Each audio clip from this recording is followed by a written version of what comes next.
Hey friends, I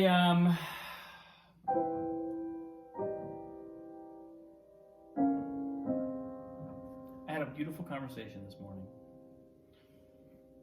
with my wife. We have a weekly morning meeting, and it's just I look forward to it all week long. And what there's almost kind of no agenda for it, but what showed up today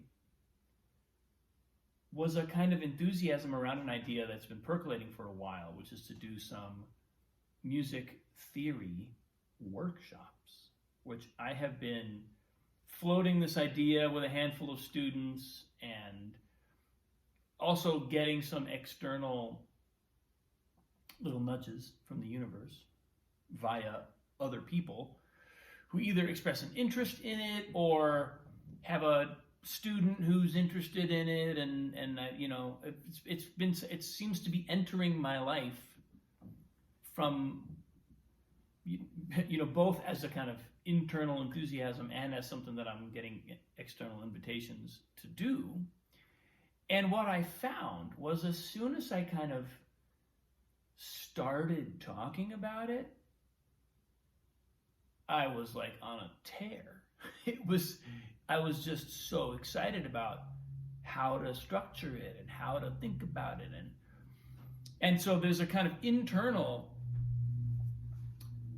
I think there's a call coming through, and what sort of showed up around that was a feeling of letting myself do one thing, because I had found myself this morning reflecting on my time with Annalise, the work we've been doing, the incredible growth that I'm seeing, and that I'm seeing in her, and that I'm seeing in me. It's like a crucible of evolution. And I've had this feeling over and over again that somehow this is our spiritual path. My piano teacher, Madeline, sort of planted the seed several weeks ago about how musicians approach music as a spiritual practice. And this is something that I talk about a lot, and I have a whole piano program kind of dedicated, really literally designed around very explicitly treating the practice like a spiritual practice. But that's also just the way it manifests in many, many musicians, is it becomes a form of spiritual practice in their lives. And I think, and Madeline spoke about the devotion to music and the kind of intense pressure that we put ourselves under as musicians, especially in the classical world, but it can really happen in sort of any domain of music. But that intense pressure is not just a kind of barbaric or malicious get this rightness. It's not a kind of punitive forcing of getting things right, although I think that sometimes it feels that way, and sometimes it actually, inadvertently kind of, when it goes rancid, it becomes that. But that's not where it starts. Originally, that intensity, that sort of burning fire that also you witness when you listen to the works of classical composers, it's a spiritual impulse expressing itself and finding depths of complexity, depths of emotion, a kind of like dizzying architecture of structure, all in service of beauty, all in service of experiencing something higher. And so as I go deeper and deeper into this process with Annalise, that's very kind of front and center in my mind, that's really what's going on here. And that's in part, that's what I'm teaching her. That's what I'm modeling. And man, does she have it, is she kind of available for it? She just takes it and turns it right back around on me. Like, knows exactly she knows exactly what she's doing. She knows exactly what this practice is in her life. And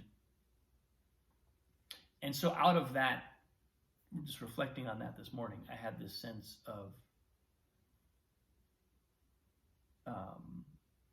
I had a kind of a feeling come through, let myself do that. I'm somebody who kind of, I tend to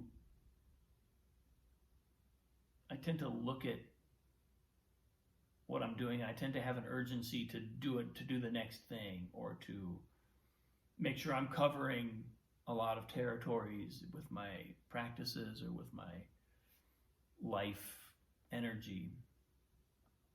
And what showed up this morning was just be okay with that being a central thing in my life right now. It's not the only thing, and it may not be this central forever, but let it be what it is. Let it be as central as it is. Let my focus do what it wants to do. And so then the way that showed up when I was talking about this idea for a theory workshop, which, by the way, if you're interested, or if you know anybody who might be interested in doing either a basic kind of music theory survey for understanding music on a kind of fundamental level, and also learning to either improvise or write or just play music with a deeper understanding, that's kind of the basic level. And then I'm looking at a couple different options for advanced level stuff, depending on interest. As I started thinking about all this, I thought, again, let myself be boxed in a way. Let's let myself be boxed in for a while. I don't have to stay in that box forever, but let me try on the hat of music theory enthusiast. Right? Let me see, because I notice in my lessons, as I start speaking about some of this stuff with students, I just have a passion for it. I have a passion for the information itself and the structure of music itself and understanding music. It's kind of like philosophy, or I would imagine what like architecture or artistic expression, or even, like a really high level economist thinks in this kind of multi-level systems thinking type of way. And I just love to nerd out on music theory in that way. And I also have a passion for communicating that. I enjoy sparking the realization in others and making something that's kind of complicated and can seem esoteric. I enjoy the challenge of making it understandable and making it as concrete and as direct and kind of simple as it can be. It remains complex in some ways, especially if you're trying to actually play this stuff. But there's also a level on which there's a challenge to make it as simple and direct as possible. And I love that challenge. I love that challenge. It's so enjoyable to me, and the teachers that I've most admired and benefited most from in my life are people who've done precisely that. People who I've watched them. I've just seen their mind synthesize complex concepts into simple, communicable, either principles or bite-sized chunks of information, and it all of a sudden I'm able to digest and assimilate a whole new level of information, and this is so fun. I love it. So I'm letting myself kind of lean into that and become the theory guy for a little while. Be boxed in by that for a little while. Doesn't mean I have to make the rest of my life about it, but what if there's something there what if there's something there for me?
Thanks for watching, folks. I appreciate you. Stay tuned. If you're up for a music theory workshop, and for me to just talk my head off about that topic, let me know, because it seems to be one of my enthusiasms these days. Have a great day. Much love. I'll see you soon.